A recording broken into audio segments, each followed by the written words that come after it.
આદરણીય પ્રધાનમંત્રી મોદી સાહેબે દુનિયા જ્યારે સમસ્યાઓની વાત કરતા હતા એટલે કન્વિક્શનની વાત કરી અને જે પર્યાવરણની ચિંતા કરતા હતા અને પર્યાવરણમાં જે પ્રદૂષણ ઓછું કરવા માટે એમને સોલાર વિન્ડની શરૂઆત વર્ષો અગાઉ કરી હતી અને આજે સમગ્ર દેશની અંદર આ બંનેમાં રાજ્ય ખૂબ આગળ મહત્વનો રોલ ભજવી સાહેબે ગુજરાતને એક ઔદ્યોગિક મોડર્ન વિસ્તાર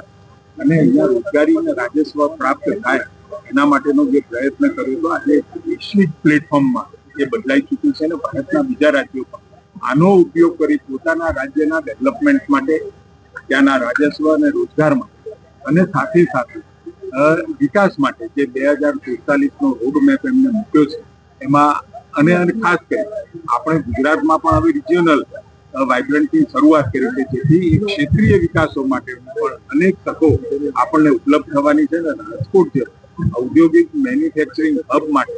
આ તકો ખૂબ અહીંયા લોકલ અહીંના જે કુશળ કારીગરો છે કુશળ ઉદ્યોગપતિઓ છે એમને પણ દુનિયા સાથે જોડાવાનો અને સાથે સાથે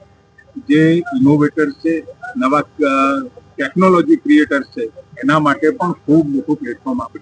યુવાઓને કેવું પ્રોત્સાહન મળશે સ્વાભાવિક છે યુવાઓને રોજગાર મળશે ને ગ્રુપને પોતાના મનમાં પડેલા આઈડિયાઝને પણ એની સાથે જોડવાનું એક આ બહુ મોટું એ પ્લેટફોર્મ બની રહ્યું